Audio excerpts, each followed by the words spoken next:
अक्टूबर 2016 इस वक्त इंडिया में साल की सबसे बड़ी ऑनलाइन शॉपिंग सेल चल रही थी। फ्लिपकार्ट और अमेजोन पे लगातार ऑर्डर आ रहे थे, लेकिन उसी समय इंडिया का एक मशहूर ई कॉमर्स प्लेटफॉर्म मुट्ठी भर ऑर्डर्स के लिए तरस रहा था। इस कंपनी के कॉर्पोरेट ऑफिस में, जहां पर कभी सैकड़ों लोग काम किया करते थे, फोन की घंटियां लगातार बजा करती थी और हर तरफ हलचल रहा करती थी। आज वो ऑफिस पूरी तरीके से खाली पड़ा हुआ था। मैक्सिमम सेलर अब दूसरे प्लेटफॉर्म पर शिफ्ट हो चुके हैं और कंपनी का मार्केट शेयर इतना ज्यादा गिर चुका है कि इन्वेस्टर्स ने भी अपने हाथ खींच लिए हैं बाहर। मैं यहाँ पर बात कर रहा हूँ स्नैपडील की, वही प्लेटफॉर्म जो कि एक टाइम पर इंडिया की ई कॉमर्स प्लेटफॉर्म पर ई कॉमर्स इंडस्ट्री पर राज कर रहा था। इसी दौर में स्नैपडील यूनिकॉर्न क्लब में भी शामिल था, जहाँ पर इसकी वैल्यूएशन $6.5 बिलियन को क्रॉस कर चुकी थी। लेकिन एक दिन ऐसा आता है जब स्नैपडील के पास अपने ऑपरेशंस को चलाने के लिए तक पैसे नहीं होते हैं जेब में, यानी कि ये पूरा कंगाल हो चुका था और लोग इस प्लेटफॉर्म को हमेशा के लिए भुला चुके थे। और बोर्ड मीटिंग्स में इस कंपनी को बेचने की बात चल रही थी और लगभग सभी ने ये मान लिया था कि स्नैपडील का अब अंत आ चुका है। लेकिन इसके बाद जो होता है उसके बारे में किसी ने सोचा तक नहीं था, क्योंकि स्नैपडील ने ऐसा जबरदस्त कमबैक किया कि सब के सब हैरान रह गए थे। यहाँ तक कि स्नैपडील के को फाउंडर कुणाल बहल अब शार्क टैंक इंडिया के सीजन 4 में जज के तौर पर आने वाले हैं। लेकिन यहाँ पर सवाल ये उठता है कि आखिर स्नैपडील ने ये सब किया कैसे और इसके इतने बड़े डाउनफॉल की वजह आखिर क्या थी। और यहाँ पर सबसे जरूरी सवाल कि स्नैपडील आज किस हाल में है। तो चलिए इन सभी चीजों को डिटेल में जानने की कोशिश करते हैं। तो यह कहानी शुरू होती है आज से 18 साल पहले, जब रोहित बंसल और कुणाल बहल ने साथ मिलकर कुछ बड़ा करने का सपना देखा था। दोनों बचपन में क्लासमेट्स थे और दोनों के बीच बहुत ही गहरी दोस्ती हुआ करती थी और उनका एकेडमिक बैकग्राउंड भी काफी ज्यादा स्ट्रॉन्ग था। आगे चलकर रोहित ने IIT दिल्ली से इंजीनियरिंग की पढ़ाई की, तो वही कुणाल ने वॉल्टन स्कूल से इंजीनियरिंग और बिजनेस दोनों की डिग्री हासिल की। पढ़ाई के दौरान ही इन दोनों दोस्तों के अंदर बिजनेस का जुनून सवार था, लेकिन बिजनेस आखिर किस फील्ड में किया जाए, यह तनाव अभी भी दोनों के बीच बना हुआ था। मार्केट रिसर्च के दौरान इन्हें यह समझ आ गया था कि इंडिया में कंज्यूमर को एक ऐसा प्लेटफॉर्म चाहिए जो उनकी शॉपिंग को और भी ज्यादा अफोर्डेबल और कन्वीनियंट बना सके। और इसी सोच के साथ साल 2007 में इन्होंने मनी सेवर नाम से अपनी एक कंपनी की शुरुआत की। ये एक ऐसा प्लेटफॉर्म था जहां पर कस्टमर को लोकल मर्चेंट्स के डील और डिस्काउंट कूपन्स मिलते थे। इसका बिजनेस मॉडल कुछ इस तरीके से था कि मर्चेंट्स अपने प्रोडक्ट और सर्विसेज पर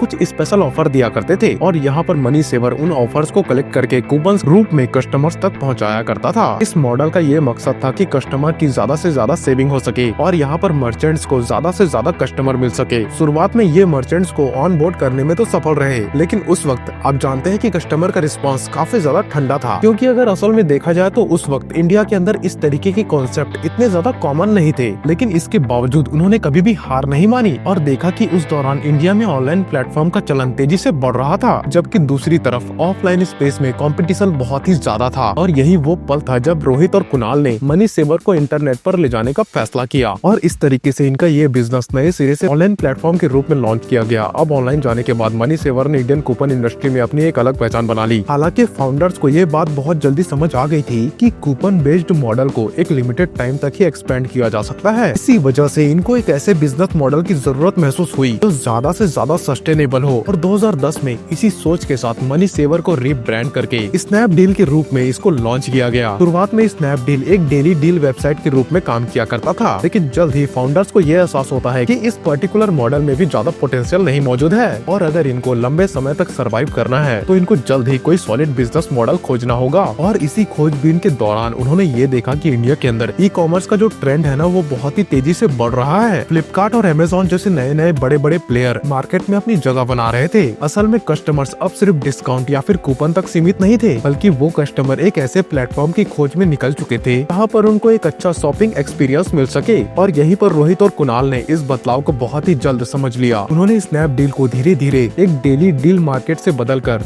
ई कॉमर्स प्लेटफॉर्म बनाने पे ध्यान दिया और यही वो ट्रांसफॉर्मेशन था जिसने आज के स्नैपडील को जन्म दिया। इस मार्केट प्लेस मॉडल की सबसे खास बात ये थी कि स्नैपडील खुद कोई इन्वेंट्री मेंटेन नहीं किया करता था, बल्कि ये एक ब्रिज की तरह काम किया करता था, जो कि एक सेलर को बाकी सारे कस्टमर से कनेक्ट किया करता है। शुरुआत में ये लोग इलेक्ट्रॉनिक्स और FMCG मार्केट में अपनी पकड़ को मजबूत बनाने की कोशिश कर रहे थे, लेकिन इसके फाउंडर ने ये जल्द ही समझ लिया था कि मार्केट के अंदर ग्रोथ के मौके और भी बहुत सारे कैटेगरीज में अवेलेबल हैं। इसीलिए उन्होंने lifestyle product, fashion wear, home essential और यहाँ तक कि पर्सनल केयर जैसी चीजों पर भी ध्यान देना शुरू कर दिया। इसीलिए साल 2012 में स्नैपडील का नाम काफी ज्यादा पॉपुलर होने लगा था। उस वक्त ये एक ऐसा प्लेटफॉर्म बन चुका चुका था, जहाँ पर कस्टमर्स को क्वालिटी और अफोर्डेबिलिटी दोनों मिला करती थी। साथ ही साथ सभी के सभी सेलर्स अपने प्रोडक्ट को पूरे के पूरे भारत में डिस्ट्रीब्यूट कर पा रहे थे। फाउंडर्स का ये मानना था कि इंडियन कस्टमर इमोशनल कनेक्ट को ज्यादा प्रेफरेंस दिया करते हैं, इसीलिए दिल का डील जैसे कैंपेन्स लोगों का ध्यान खींचने में पूरी तरीके से कामयाब हो रही थी। 2012 से लेकर 2014 तक स्नैपडील के लिए सबसे खुशनुमा टाइम था, क्योंकि उस वक्त ई कॉमर्स इंडस्ट्री में कंपटीशन बहुत ही तेजी से बढ़ रहा था और अमेज़न और फ्लिपकार्ट जैसे बड़े बड़े प्लेयर मार्केट में एंट्री ले रहे थे। लेकिन फिर भी इन सभी चीजों के बावजूद स्नैपडील ने अपनी बड़ी जगह बनाने में कोई कसर नहीं छोड़ी और 2014 में स्नैपडील का मार्केट शेयर 32% को क्रॉस कर चुका था। इसके साथ साथ आगे बढ़ते बढ़ते उन्होंने दूसरी नई नई कंपनीज को एक्वायर करना शुरू कर दिया था। 2010 से लेकर 2015 तक, यानी कि इस दौर के बीच स्नैपडील ने 12 अलग अलग कंपनीज को खरीद लिया था। इसमें फ्री चार्ज का एक्विजिशन सबसे ज्यादा पॉपुलर हो गया था, क्योंकि $400 मिलियन की ये डील सबसे बड़ी डील मानी जाती थी उस वक्त। इसके अलावा फैशन कैटेगरी में अपनी पकड़ को मजबूत करने के लिए स्नैपडील ने exclusively.com को भी एक्वायर कर लिया, जिसके द्वारा हाई एंड फैशन कस्टमर्स को टारगेट किया जा सके। साथ ही यहाँ पर मोबाइल कॉमर्स को बढ़ावा देने के लिए स्नैपडील ने Shoptify, स्मार्ट मोबी जैसी टेक कंपनीज को भी एक्वायर कर लिया। इसके अलावा स्नैपडील ने इलेक्ट्रॉनिक और FMCG मार्केट में, यानी कि इसकी कैटेगरी पर खास ध्यान दिया, क्योंकि उस समय ऑनलाइन शॉपिंग में यही दोनों कैटेगरी सबसे ज्यादा डिमांड में थी। कंपनी की इस पर्टिकुलर सक्सेस ने काफी सारे इन्वेस्टर्स को अपनी तरफ अट्रैक्ट कर लिया, क्योंकि सॉफ्ट बैंक, ब्लैक रॉक और कलारी जैसे बड़े बड़े नाम यूनिकॉर्न क्लब का हिस्सा बन गया और कलारी कैपिटल जैसे बड़े बड़े नाम स्नैपडील के अंदर भारी फंडिंग लेकर आए थे। इसकी बदौलत 2014 में स्नैपडील की वैल्यूएशन $1 बिलियन को क्रॉस कर चुकी थी और ये यूनिकॉर्न क्लब का हिस्सा बन चुकी थी। यहाँ तक कि आमिर खान जैसे बड़े एक्टर को इनका ब्रांड एम्बेसडर बनाया गया था और उनकी पॉपुलैरिटी का फायदा उठाकर स्नैपडील ने रूरल और अर्बन मार्केट दोनों में ही अपनी रीच को बहुत ही ज्यादा मजबूत बना लिया। इस तरीके से अमेज़न और फ्लिपकार्ट के सामने खड़े होने वाला एकमात्र इंडियन ई कॉमर्स स्टार्टअप बन गया। लेकिन वो कहते हैं ना, बड़ी कामयाबी के साथ बड़ी बड़ी जिम्मेदारियां भी आती है। Great power there comes great responsibilities, और स्नैपडील के साथ सेम टू सेम ऐसा ही होता है।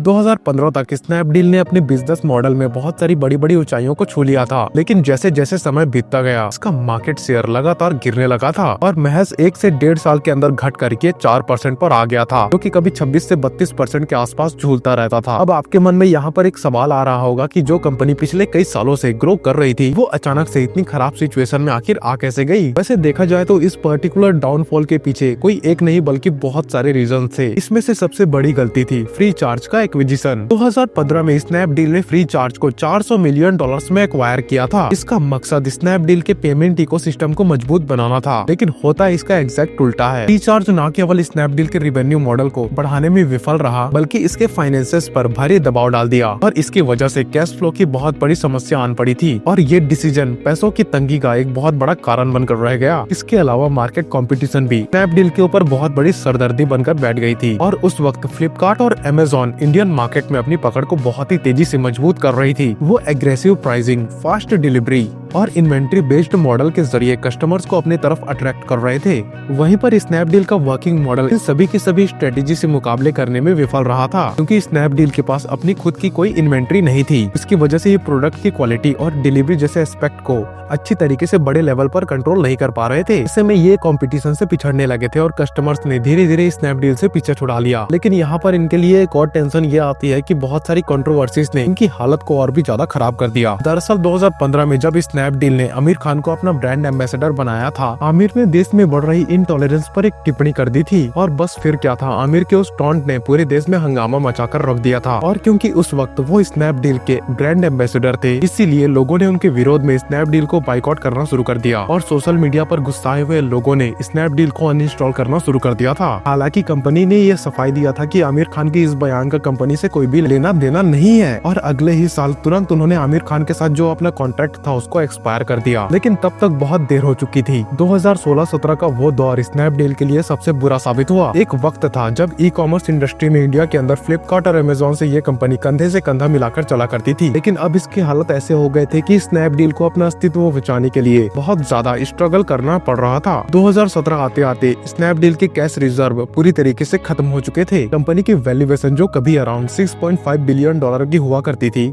जो गिरकर $1 बिलियन से भी नीचे आ चुकी थी और इसी साल यानी कि 2017 में स्नैपडील के साथ एक और प्रॉब्लम खड़ी हो जाती है, जब स्नैपचैट के सीईओ इवांस ने ये कहा कि उनका ऐप महज अमीर लोगों के लिए है और उन्हें इंडिया और स्पेन जैसे कंट्रीज में एक्सपेंड करने में कोई भी दिलचस्पी नहीं है। इस बात के तुरंत बाद इंडियन यूजर बहुत ही ज्यादा नाराज हो गए थे। लोगों ने यहाँ तक कि स्नैपचैट को अनइंस्टॉल करना शुरू कर दिया था। लेकिन कंफ्यूजन तब हुआ जब कुछ लोगों ने गलती से स्नैपडील ऐप को अनइंस्टॉल करना शुरू कर दिया, क्योंकि दोनों के नाम काफी ज्यादा सिमिलर थे। ये चीज स्नैपडील के लिए एक अनसुनी प्रॉब्लम की तरह हो गई थी। स्नैपडील के फाउंडर कुणाल बहल ने इस सिचुएशन के ऊपर एक ट्वीट भी किया था, जिसमें उन्होंने ये लिखा कि लोगों को ये समझाना पड़ रहा है कि स्नैपडील यहाँ पर स्नैपचैट नहीं है। मैंने ये तक नहीं सोचा था कि मुझे ये दिन भी देखना पड़ेगा और ये सब करना पड़ेगा। अब क्योंकि यहाँ पर कंपनी के हालात इतने ज्यादा खराब हो चुके थे, इसीलिए सॉफ्टबैंक जैसे बड़े इन्वेस्टर ने ये सुझाव दिया कि इस कंपनी को फ्लिपकार्ट को बेच देनी चाहिए। उन्होंने यहाँ तक फ्लिपकार्ट के साथ बातचीत भी शुरू कर दी थी और फ्लिपकार्ट के सामने करीबन $950 मिलियन का प्रपोजल रख दिया। लेकिन स्नैपडील के बोर्ड ने इस डील को करने से साफ इनकार कर दिया। उन्होंने ये फैसला किया कि स्नैपडील बिकने के बजाय अपनी पहचान को बनाए रखते हुए खुद को पूरी तरीके से रिवाइव करने की फिर से कोशिश करेगा। और उस वक्त ये बहुत ही बड़ा रिस्की फैसला था, क्योंकि स्नैपडील जिस हालात में था उसको देखकर ये कोई भी नहीं कह सकता कि ये मार्केट में वापसी करने वाला है या कि नहीं। लेकिन वो कहते हैं ना, जहाँ पर चाह है वहाँ पर राह है। स्नैपडील के दोनों फाउंडर्स ने हार मानने से बिल्कुल इनकार कर दिया। इसी जज्बे के साथ शुरू होता है प्रोजेक्ट स्नैपडील 2.0, जो कि कंपनी को दोबारा से मजबूत बनाने की दिशा में एक बहुत बड़ा कदम था। इस प्रोजेक्ट का पहला कदम था कॉस्ट ऑप्टिमाइजेशन और डाउनसाइजिंग, यानी कि खर्चों को कम करना और ऑपरेशंस को छोटा बनाना। स्नैपडील ने अपने ऑपरेशंस को स्ट्रीमलाइन कर दिया, यानी कि कंपनी ने अपने काम को ज्यादा ऑर्गेनाइज्ड या फिर एफिशिएंट बना दिया, ताकि वहाँ पर खर्चे कम हो जाए और काम तेजी से हो सके। इसके अलावा स्नैपडील ने अपने उन एसेट्स को बेचना शुरू कर दिया जो कि उसके कोर बिजनेस का पार्ट नहीं थे, ताकि जल्द से जल्द फंड जुटाया जा सके। फॉर एग्जाम्पल, यहाँ पर स्नैपडील को फ्री चार्ज को महज $60 मिलियन में बेचना पड़ गया, जिसको आगे चलकर एक्सिस बैंक ने खरीद लिया। इसी तरह आगे चलकर वुल्कन एक्सप्रेस को भी बेच दिया गया, जो कि स्नैपडील की लॉजिस्टिक यूनिट थी। और यहाँ तक कि खर्चों को कम करने के लिए बहुत सारे लोगों को नौकरी से निकालना पड़ गया, ताकि कंपनी छोटी और ज्यादा फोकस्ड टीम के साथ काम कर सके एक टाइम पर। ये फैसला बहुत ही ज्यादा मुश्किल जरूर था, लेकिन कंपनी को वापस से दोबारा खड़े करने के लिए बहुत जरूरी था। स्नैपडील ने अपना पूरा का पूरा फोकस वैल्यू ई कॉमर्स पर शिफ्ट कर दिया, यानी कि ऐसे प्रोडक्ट बेचने पर जो कि अच्छी क्वालिटी के साथ साथ सस्ती कीमत पर बहुत जल्दी अवेलेबल हो सके। इस कंपनी ने ये समझ लिया था कि टियर 2 और टियर 3 सिटीज कस्टमर्स को सेटिस्फाई करना उनका सबसे बड़ा पावर हो सकता है। स्नैपडील ने ये देखा कि छोटे कस्बे और गाँव देहात के customer value for money deals को ज्यादा पसंद किया करते हैं। इसीलिए स्नैपडील ने ऐसे प्रोडक्ट को सेल करने पर ध्यान दिया जिनकी कीमतें 1000 रुपए से कम थी। और इसी स्ट्रेटेजी की मदद से साल 2018 तक स्नैपडील के 75% से भी ज्यादा ऑर्डर छोटे शहर से आने लगे, यानी कि टियर 2 सिटी से। स्नैपडील ने अपनी रिवाइवल में टेक्नोलॉजी और पार्टनरशिप दोनों को बहुत अहम जगह दी, जहां पर इंडियन आईटी मिनिस्ट्री के भाषिनी इनिशिएटिव के साथ पार्टनरशिप करके स्नैपडील ने अपने प्लेटफॉर्म को रीजनल लैंग्वेजेस में अवेलेबल बनाया, जिसकी वजह से स्नैपडील का कस्टमर बेस और भी ज्यादा मजबूत हो गया। साथ ही लॉजिस्टिक पार्टनर के साथ बेहतर तालमेल बैठाकर डिलीवरी एक्सपीरियंसेस को सुधारने पर बहुत ज्यादा जोर दिया गया। और रिवाइवल के इस सफर में स्नैपडील के फाउंडर ने बहुत सारे चेंजेस भी लाए, यानी कि मेरा मतलब है लीडरशिप से। और यहाँ पर हिमांशु चक्रवर्ती को स्नैपडील का नया मार्केट प्लेस मैनेजर बनाया गया। हिमांशु, जो कि रिटेल इंडस्ट्री में बड़े बड़े ब्रांड के साथ काम कर चुके थे, उन्होंने स्नैपडील को एक नई दिशा दिखाई और उन्हीं के देख रेख में वैल्यू ई कॉमर्स के विजन को और भी ज्यादा मजबूती से इम्प्लीमेंट किया गया। इसी तरीके से साल 2018 और 2019 का समय स्नैपडील के लिए कई सारे बड़े बड़े और अपॉर्चुनिटी बदलाव लेकर आया। खर्चों को कम करने और ऑपरेशंस को बेहतर बनाने की वजह से इसके लॉसेस में बहुत ज्यादा कमी देखने को मिली। इस दौरान स्नैपडील के क्रॉस मार्जिन में बहुत बड़ा सुधार देखने को मिला और कंपनी ने प्रॉफिटेबिलिटी की तरफ अपने कदम बढ़ाने शुरू कर दिए। और 2020 के बाद से स्नैपडील ने अपनी रिवाइवल जर्नी को और अलग लेवल पर पहुंचा दिया है। तो कंपनी किसी टाइम पर अपनी पहचान और मार्केट प्लेस को खो चुकी थी, वो अब देखा जाए तो ना सिर्फ वापसी कर रही है, बल्कि एक नए और मजबूत बिजनेस मॉडल के साथ ई कॉमर्स के क्षेत्र में फिर से अपनी जगह बना रही है। इस वक्त अगर देखा जाए तो स्नैपडील का मेन फोकस अफोर्डेबिलिटी और कस्टमर सेटिस्फेक्शन पर ज्यादा है। इस कंपनी ने अपनी कोर वैल्यूज पर वापस लौटते हुए ग्रोथ और प्रॉफिटेबिलिटी की तरफ ठोस कदम उठाया है। जहां पर फ्लिपकार्ट और अमेज़न जैसी बड़ी बड़ी कंपनीज का मेन फोकस मेट्रो सिटीज और अर्बन कस्टमर्स पर रहता है, वहीं पर स्नैपडील का पूरा फोकस छोटे कस्बों और शहरों के ग्राहकों पर है। और यही अप्रोच स्नैपडील को अमेज़न और फ्लिपकार्ट जैसी विदेशी कंपनियों से अलग बनाती है। दिल की डील से आगे बढ़ते हुए स्नैपडील अपने रेगुलर सेल्स इवेंट जैसे कि तूफानी सेल्स और महातूफानी सेल्स के जरिए अपने सेल्स को नई ऊंचाइयों पर लेके जा रहा है। आज के टाइम पर स्नैपडील का फ्रेशर असॉर्टमेंट बहुत ही ज्यादा स्मार्ट हो चुका है। यहाँ पर कस्टमर्स को सस्ती कीमतों पर बहुत ही ज्यादा अच्छी क्वालिटी के प्रोडक्ट मिला करते हैं। यहाँ तक कि इस प्लेटफॉर्म के ऊपर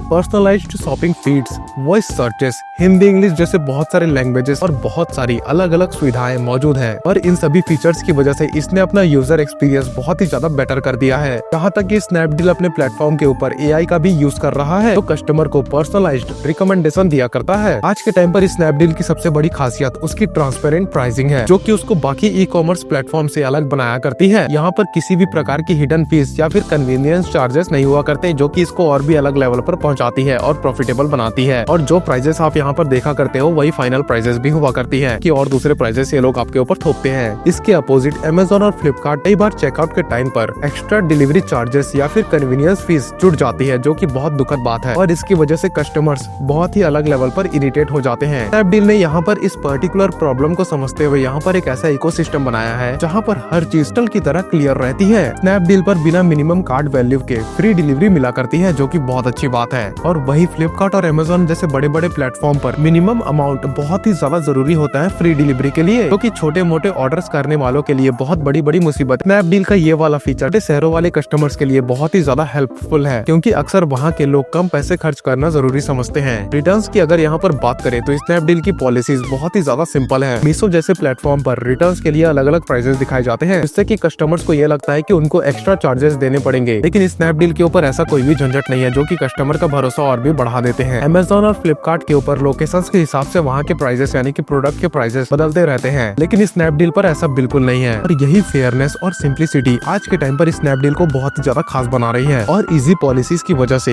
ये प्लेटफॉर्म अब लोगों का भरोसा फिर से जीत रहा है। इसकी एवरीडे लो प्राइस मॉडल की खास बात तो ये है, फ्लिपकार्ट और अमेजोन की तरह आपको बड़ी बड़ी सेल्स का इंतजार नहीं करना पड़ता है। और यहीं पर नहीं, स्नैपडील अब रीजनल प्रोडक्ट जैसे कि for example tribal handicraft, custom jewelleries और वैल्यू बेस्ड फैशन आइटम्स को बढ़ावा दे रहा है। इसकी वजह से लोकल आर्टिस्ट और एंटरप्रेन्योर को बड़े लेवल पर पहचान बनाने में बहुत ज्यादा मदद मिला करती है। सिर्फ और सिर्फ यहाँ पर कस्टमर्स के लिए नहीं, बल्कि सेलर्स के लिए भी स्नैपडील ने बहुत सारे कदम उठाए हैं, जो कि काफी ज्यादा प्रॉफिटेबल है। जैसे कि for example real time order tracking, simple dashboards और बहुत सारे सर्विस सपोर्ट चैनल से सेलर्स को बहुत अच्छा एक्सपीरियंस दिया जाता है। आज के टाइम पर स्नैपडील्स के ऊपर बहुत जल्दी प्रॉब्लम्स को सॉल्व करके और प्रोडक्ट विजिबिलिटी कैंपेन्स के जरिए यहाँ पर सेलिंग को और भी ज्यादा मजबूत बनाया जा रहा है। खास करके स्नैपडील की ONDC जैसी पार्टनरशिप्स ने सेलर्स को ज्यादा रिच और ग्रोथ अपॉर्चुनिटी मिल रही है। इसका नतीजा ये होता है कि कंपनी के मंथली एक्टिव यूजर्स की संख्या 40 मिलियन से भी ज्यादा हो चुकी है और इसकी सर्विसेज भारत की 96% पिन कोड्स तक पहुंच चुकी है। साथ ही साथ इसके क्लाउड मार्जिन में अच्छा खासा सुधार हुआ है, जो फाइनेंशियल ईयर 2022 में